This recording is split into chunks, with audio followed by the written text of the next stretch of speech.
Jelang Pilkada Kota Bekasi pada 27 November 2024, kini bermunculan para bakal calon wali kota Bekasi. Salah satunya, Kemal Hendrayadi, beliau merupakan pensiunan Jenderal Bintang 1 yang juga putra Bekasi. Lebih fokus kepada B1 ya, wali kota ya, betul. Untuk memimpin kota Bekasi. Betul. Oke, berarti untuk B2-nya siapapun berkenan ya untuk Iya, kita jajaki juga.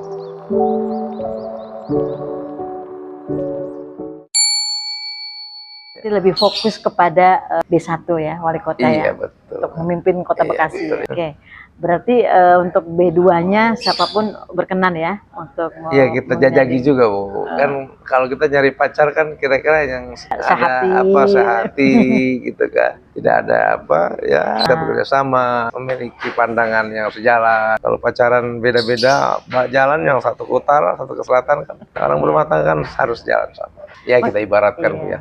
Jadi sebenarnya apa sih cita-cita Pak Haji Kemal untuk kota Bekasi ke depannya? Begini, Bu, tidak terlepas dari itu semua karena memang saya punya garis belakang sebagai putra daerah ya. Jadi sebagai putra daerah tentunya memiliki kebanggaan. Dari manapun orang pasti punya kebanggaan. Saya bangga jadi orang dari Bekasi. Saya bangga dari orang asli Papua. Saya bangga orang Makassar gitu. Ya, saya juga orang Bekasi harus bangga dengan Bekasi saya kan. Dengan melihat seperti itu, maka saya berkeinginan mengendorse, meningkatkan kebanggaan saya di Bekasi ini.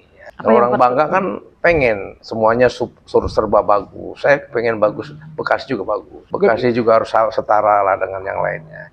Jadi poin utamanya yang mau ditingkatkan itu kualitas sumber daya manusianya, sumber daya keuangannya, PAD-nya, atau dari segi mana yang paling jadi poin utama? Barangkali semua, Bu, ya kita sinergikan ya. Karena kan itu pasti satu sama lain saling terkait ya. Kalau saya ingin fokus pada pembangunan sumber daya manusia, maka memang harus ditopang dengan budget ya. Juga yang lainnya ya, fokus pada pembangunan infrastruktur juga ditopang oleh budget. Jadi saya pikir semua ya.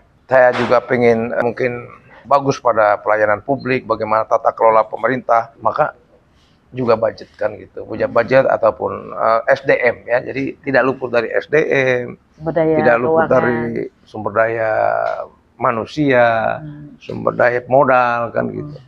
Semua aspek ya. Kalau kita mau mengangkat semua kekuatannya, maka harus kita pikirkan dari sisi logistiknya, sisi operasionalnya, sisi penataan personilnya kan gitu. Kalau untuk potensi sumber daya modal ya, seperti untuk membiayai pembangunan, potensi apa yang pengen digali dari kota Bekasi?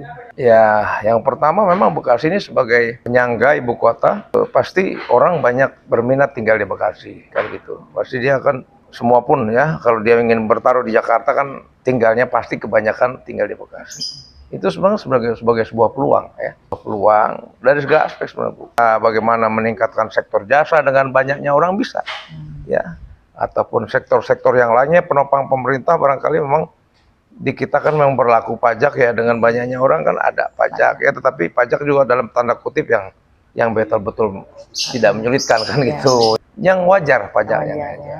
Kalau pajak memberatkan orang hidup di sini juga orang menjadi susah hidup di Bekasi kan. Juga susah ya. Jadi potensi PBB ya. Iya, PBB. Itu bisa. Potensi jasa, sektor jasa, potensi sumber daya manusia yang kita eksplor untuk bisa meningkatkan kemampuan menjadi tenaga kerja, baik itu tenaga kerja yang sifatnya inisiatif dalam bentuk UMKM ataupun tenaga kerja yang bisa kita deploy di perusahaan kan gitu kan. Kebetulan di Bekasi ini kan banyak perusahaan ataupun di sektor-sektor yang lainnya. Jadi harus berbanding lurus, Bu, antara orang, lapangan pekerjaan, pasti ada hasil ya. Kalau orangnya banyak, sektor lapangannya juga kurang, juga menjadi defisit ya, defisit kan. Makanya ya berpikir di Bekasi ya harus berpikirnya integral, terintegrasi jadi semua, tidak bisa hanya satu aspek kita pikirkan. Baik. Saya berharap seperti itu, Bu. Terima kasih, Pak Haji. Assalamualaikum. Waalaikumsalam warahmatullahi wabarakatuh.